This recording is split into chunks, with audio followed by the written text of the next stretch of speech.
2007 ilin Antarktikasında çekilmiş bir an var ki, bugün 2026 ilde yeniden interneti zəbt edib. Adı Nihilist Pinguindir. Bu təkcə bir məm deyil, fikir və hisslərin vizual metaforudur. Mövzu belədir.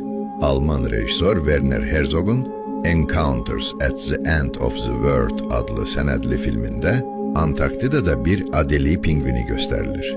Ən qəribəsi isə budur ki, o öz kolonisindən ayrılır və okeandan uzaqlaşaraq dağlara doğru tək başına addımlayır.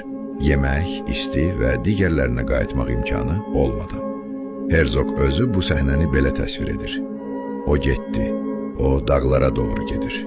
Amma niyə? Bu səssiz bir dəfəlik yolun səbəbi sənədli filmdə cavablandırılmır. Ancaq bu məqam sonradan bir şuurun simvoluna çevrilir. Niyə yenidən gündəmə gəldi? 2026 ilin yanvarında sosial medyada bu kadra yenidən həyat verildi. Qısa TikTok və Instagram videolarında pingvinin mənasız görünən yürüyüşü bəzən dramatik musiqi ilə müşayiət olundu. Bu da onu müasir insanın hisslərinə bənzətməyə səbəb oldu. Tənhalıq, yorğunluq, məqsədsizlik hissi, burnout və monoton gündəlikdən uzaqlaşmaq arzusu. İnternet mədəniyyətində bu video belə adlandırılır. Nihilist Pinguin, yəni mənasızlıq pingvini. Məmin tarixi konteksti belədir. Bu klip uzun illər YouTube və Reddit kimi platformalarda kimsəsiz qəribə davranış kimi dolaşırdı.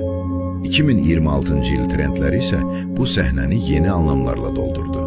Bəzi paylaşımlarda pingvin insanın həyatın mənasını axtarması, məna tapmaması və çaşqınlıqla addımlaması kimi təsvir edildi. Bioloqlar bu davranışı trist və ya suicidal kimi izah etmirlər. Heyvanlar üçün belə görünə bilər, amma elm buna konkret niyə deyə cavab vermir. Səbəbin sadəcə stres, dezorientasiya və ya qrupdan ayrı düşmək ola biləcəyi deyilir. 2026 il yenidən baxışı.